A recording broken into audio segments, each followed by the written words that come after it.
Når jeg bliver stor, så vil jeg gerne være professionel gymnast. Jeg vil gerne være en fiskermand. Jamen, altså, årsagen til, at vi har en vejrtjeneste her i Karup, hænger jo i meget høj grad sammen med flyvevåbnet. Og flyvevåbnet det blev etableret i 1950 efter 2. verdenskrig. Før den tid havde vi godt nok nogle flyvemaskiner på Værløse under hæren. Men 2. verdenskrig viste jo med al ønskelig tydelighed, hvor vigtigt flyvemaskiner er i en krigssituation. Altså overblikket over eller over slagmarken fra luften, eller muligheden for at gribe ind den vej omkring. Og tyskerne anlagde temmelig mange flyvepladser her i Danmark under 2. verdenskrig. Før 2. verdenskrig havde vi faktisk kun i Værløse og i Kastrup. Og dem overtog vi så nogle af og brugte dem, der var relevant at bruge efter 2. verdenskrig. Men det er sådan en lille svind her, de skal have sendt op. En radiosonde, der vejer 96 gram. Og der sidder en temperaturføler og en fugtighedsføler herude. Og så er der noget GPS til at fastlægge højden og positionen på sonden. Og så herude på højen herude, der har vi en træfod, hvor der er nogle antenner på. Blandt andet en GPS-antenne, der er med til at stedfæste positionen på sonden. Og denne her anordning her, den er vejet af. Så når ballonen kan løfte vægten her, så slukker den selv for brinten. Og så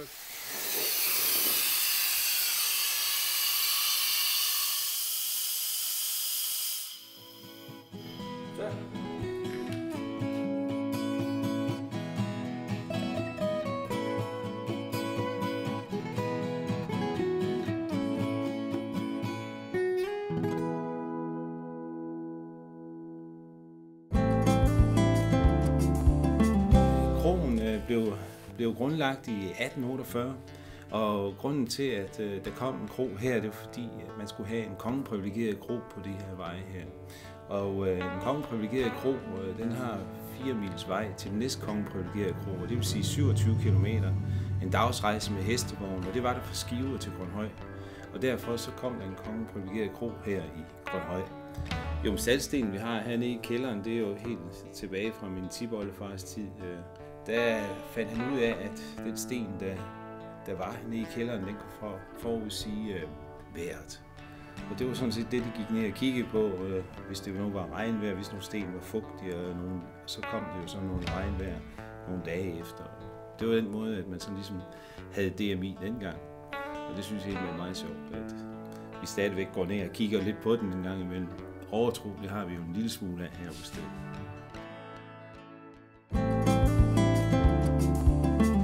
I 1910 stiftede forfatteren Johannes Bech fra Frederiks Foreningen for Rensdyravl på den jyske hede.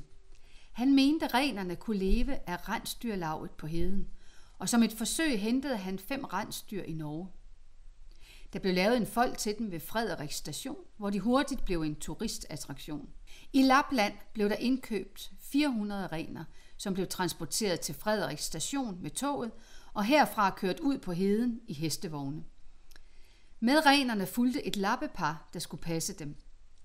Det var en stor succes de første år, og kødet blev i store mængder eksporteret til Tyskland. I 1915 var bestanden på flere end 1000 dyr, men 2 år senere blev de ramt af en smitsom sygdom og måtte slagtes. Og i 1918 var rensdyr-eventyret forbi.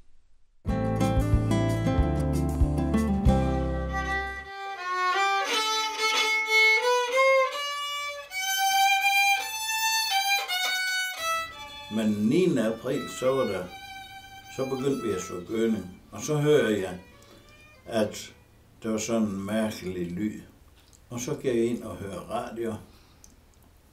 Og det var jo så, fik vi oplyst, at her til morgen, der er tyske tropper over den danske grænse, og vi skulle ikke gøre modstand, vi skulle blive ved at passe for arbejde.